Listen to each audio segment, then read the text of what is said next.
Mesdames et messieurs, chers concitoyens, le mardi 24 mars 2026, le tribunal de première instance d'Abomey-Calavi a rendu une décision qui fera date dans les annales de la lutte contre l'impunité au Bénin. Ce dossier est celui d'une double trahison.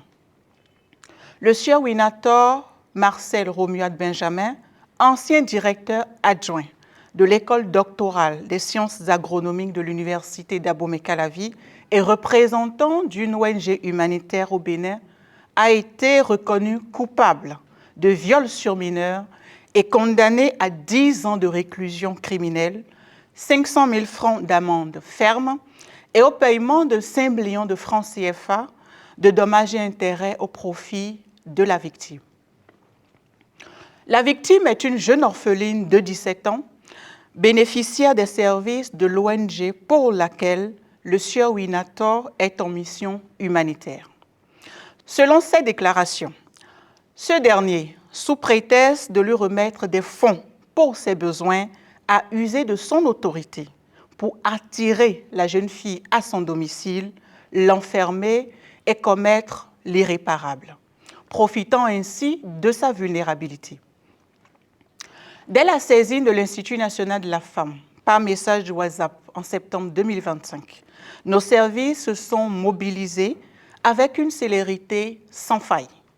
La victime a été orientée vers le commissariat de Révier pour obtenir une réquisition permettant la délivrance gratuite d'un certificat médical, pièce maîtresse du dossier.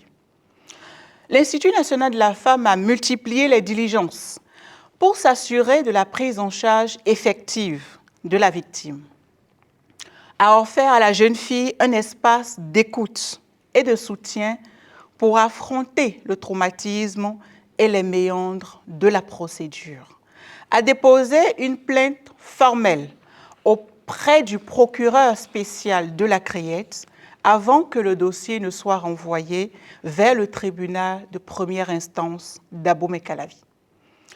Tout au long du procès, l'Institut national de la femme s'est constitué partie civile, offrant une assistance judiciaire gratuite et déterminante qui a conduit à ce dénouement victorieux.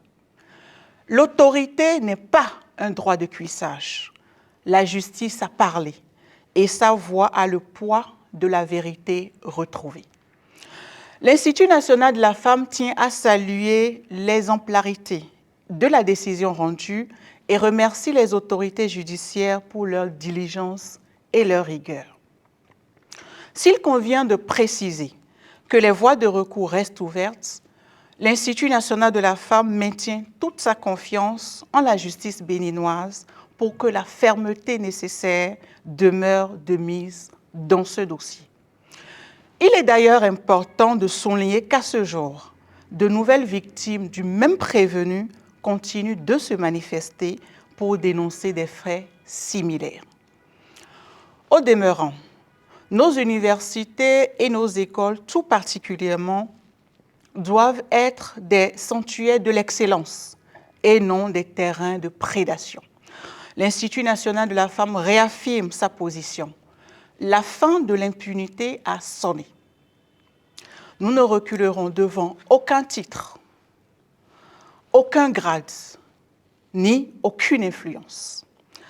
À toutes les femmes, à toutes les filles victimes de viol, d'agressions sexuelles, d'harcèlement, de violences diverses basées sur le genre et de toute forme de discrimination, nous vous disons ceci.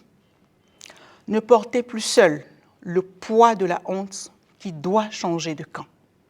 Brisez le silence.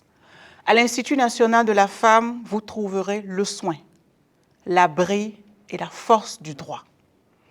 Appelez gratuitement le 114 et contactez-nous via la ligne WhatsApp au 01 51 07 88 88. Tout le personnel de l'Institut national de la femme reste mobilisé et engagé, car protéger une femme, c'est sauvegarder l'avenir de toute une nation. Je vous remercie.